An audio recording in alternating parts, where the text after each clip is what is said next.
Adversaries are relentless, and they're only getting smarter, faster, and more sophisticated. Knowing their game is the only way to beat them. That's why we're here. Learn what it takes to protect against even the most sophisticated attacks. Welcome to the Adversary Universe podcast. Welcome to another episode of the Adversary Universe podcast. Cristian Rodriguez, Adam Myers, what is going on? This episode, by the way, brought to you by... Hold on one second. And we have zero sponsors. What's going on with that? Oh, man. I thought you were... I was like, it's going to drop right here. You got it. There is no... Womp, womp, womp. Yeah, I know. We can insert that. Womp, womp. That's okay. I don't know if we've been asking anyone. I mean, we are sponsored by CrowdStrike ostensibly, so... Oh, that's a good point, actually. Good. I don't know if you know this, but we have Fal.Con coming up. For those of you that are not familiar with this, we host an annual CrowdStrike conference called Fal.Con, which is a really creative play on Falcon. Fal.Con. Anyway, and this event has been growing substantially every year. I think we started with a few thousand people. I think we're approaching 8,000 this year. So it's a pretty big event in Vegas. And I was told that there may or may not be Adversary Universe podcast merchandise. Can you believe this? Yeah, I know. Like a little Christian bobblehead? I would hope that there's at least a sticker. Just a little sticker. Or maybe like a little air horn. I don't think you want a Christian sticker. You'll find it like in weird places. It'll be like in the urinals, MGM. Oh, that's a really good point. Like from a random gas station in like Tennessee. Yeah. Let's not do that. Yeah, let's not do that. No stickers to your marketing team. Okay, so this is actually going to be a pretty short episode. We have so many announcements that we're making at Fal.Con, just on the same topic of some major innovation that we're announcing. I'm pretty sure there's so many reports that we can spend time going through today. But we're also going to be recording an episode at the Fal.Con event, and so I'm actually really excited about that as well. That's the Adversary Underground. It's a third year, I think, we're doing this, and that's right. A very sought-after ticket at the event, and it's at an exclusive, undisclosed location. So definitely hit us up and hit your sales team up if you want to get access to that. By the way, for those of you, actually, you know what? Before we get fully started, I also want to. This is an interesting observation. Some feedback. I want to give a huge shout out to every single one of the defenders out there that are day-to-day stopping threats. We don't give you enough kudos. I think industry-wide, in terms of like cyber, there's a lot of emphasis put into the successful attacks, the breaches themselves, what was stolen, the impact. And then there's naturally the emphasis that we put on the tradecraft of the adversaries. But it's very rare that we give a salute to the defenders that are there every day, ensuring that the proper technology, policies, the procedures, the human element of being a defender is protecting every single enterprise, every single organization, healthcare, state, local, you name it, from these attacks. We've been in offices. Yes, absolutely. Yeah. Losing weekends, missing 100%. Events with kids and family because of some cyber incident, and there's always something popping off. So yeah, exactly. So hats off, and we want to give you a huge shout out.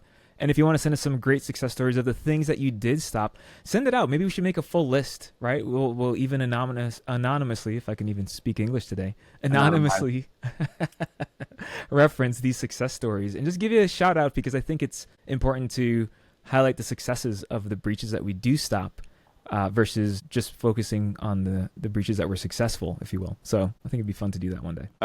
Send us a note on LinkedIn, send us a note over email if you have that, and tell us your awesome success story. We promise to anonymize that. We won't call it your company, but we will highlight your success in doing some really good defending, right? Because I think there's always a good opportunity to highlight that. So with that said, we are going to go back to intrusions, right? Because I think that also captivates people's attention. And there's one thing I wanted to highlight that seems to be coming up a lot whenever we do our executive briefings and most of the conversations I'm having in the field. It's based upon a statistic that your team put together in the 2025 Threat Hunting Report. And specifically, there's a really good graphic that breaks down the top sectors by intrusion frequency. And then you actually break down the sector targeting by nation state versus eCrime.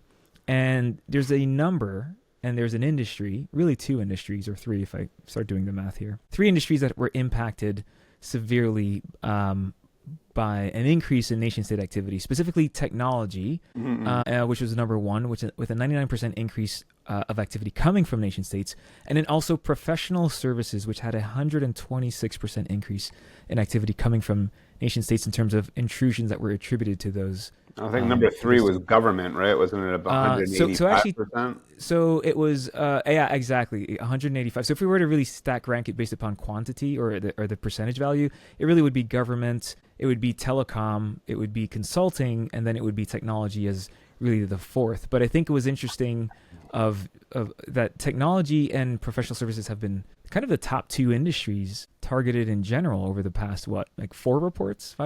Technology has been the number one for 8 years running. 8 years in a row. Wow. Yeah, in general. Yeah. But I think you're calling out something very specific here, which is targeted intrusion, which is nation state threat actors. And that's, I think reflective of a number of things. China, first of all, has really up-leveled their capabilities, and they are targeting organizations really at that supply chain kind of level, so that when you hit a technology target, when you hit a telco, professional services, legal is another one that I always kind of try to raise, because if you want somebody's secrets, what better way than to go to their lawyer and steal whatever they told their lawyer? They're going after these technology platforms because they can go then downstream against their customers. So and we just have seen this over and over and over again, where threat actors will hit a technology platform and then use that access to go downstream against those customers. Telcos, very highly targeted, because in addition to trying to steal industrial secrets and to understand trade positions and contract bids and things like that, China is also targeting individuals, and in particular, individuals who have kind of been Chinese citizens that have left and tried to kind of get out, and there's still family there. And so using that telco to try to figure out who they're talking to, where they are, then there's all these illegal police stations. Operation Fox Hunt, I think, is the big thing that got called out, where the Ministry of Public Security has these kind of illicit police stations, and they can put pressure on people to then return back to China. Using that telco access is very useful for that, and certainly for tracking diplomats and spies and military personnel. Everybody's got a phone, at least one, that they're constantly moving around with, and so having that access to those telcos, very useful there. So professional services, again, when you think about whether they're doing tax preparation or they're doing any strategic planning and things like just that. Consulting, right? And advisory so services. much data on all these targets. And frequently they know that these are perhaps softer targets, right? You can't necessarily get into a U.S. government agency, for example, because they've got really good security. But people that work at that agency, let's say it's a diplomat, right, might also be working as a adjunct professor at a university as part of their own personal giving back to the community and teaching students, or they might be working at it and supporting a think tank or something like that on a policy issue. And those organizations tend to have maybe less or perceived to have lesser security posture than a government agency. And so the threat actors target those things. So a lot of this is kind of the threat actors are looking to get that same data. They're just looking for alternative paths to get to that data. So if you can't get it from a hard target, let's go after their telco.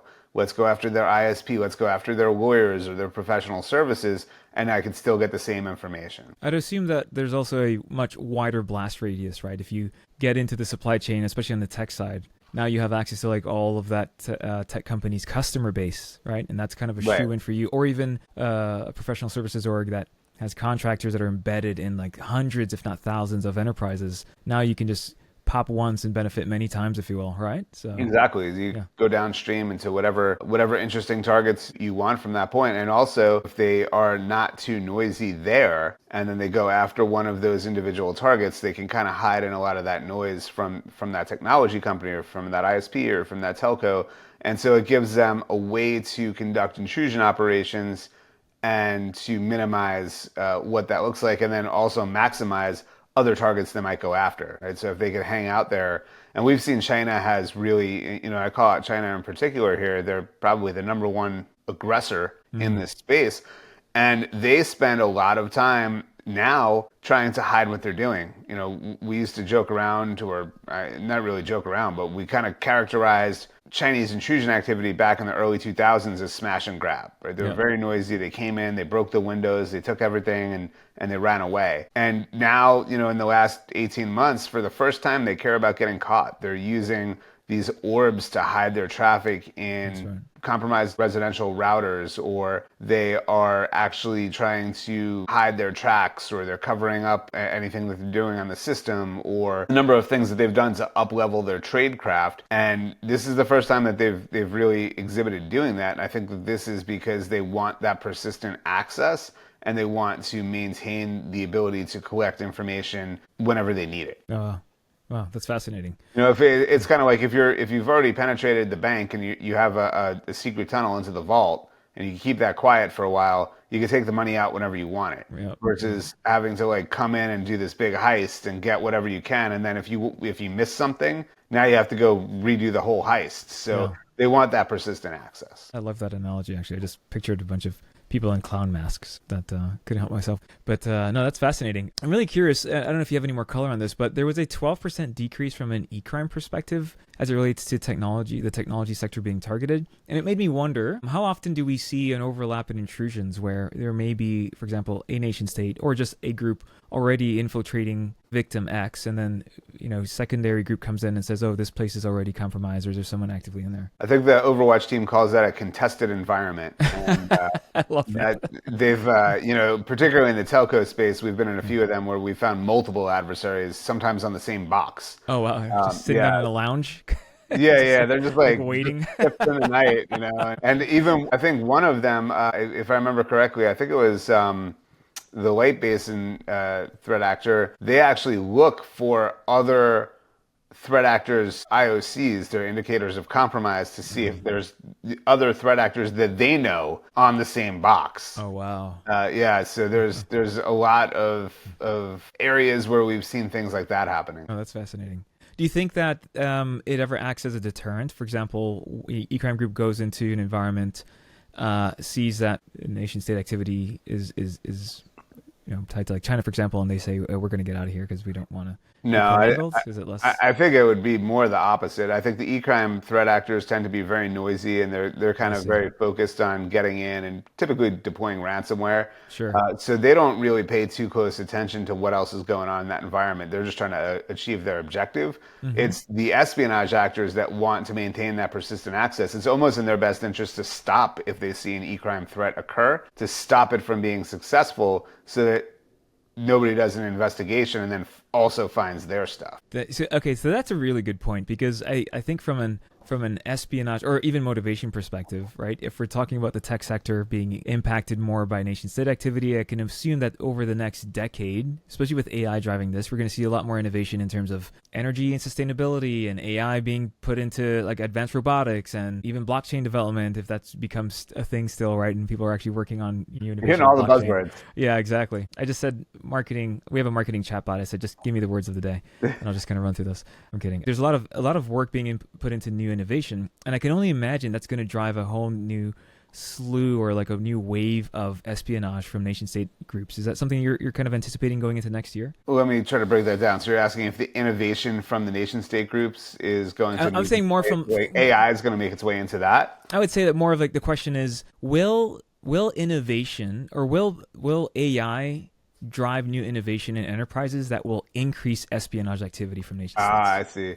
Yeah, I think organizations are rapidly adopting AI, and you talk to organizations, and we were at Black Hat, and I think everybody out there was talking about their agentic AI solutions. When you think about agentic AI, it's really AI that can take action, right? It can do things. And if nation-state threat actors, or eCrime threat actors for that matter, gain access to trusted AI models that are being used in an agentic capacity within an environment, well, now you've got a new insider threat. Mm-hmm. And it's one that you can't really educate, right? You can't retrain your AI to look for insider threat or look for somebody trying to use it in a way that is considered an insider threat. So you almost have to wrap that with additional protection, and have that visibility into those AI workloads. I think this is a whole area of problem that is just starting to emerge. And we talk about, and we've got a little teaser alert for Fal.Con. We're talking about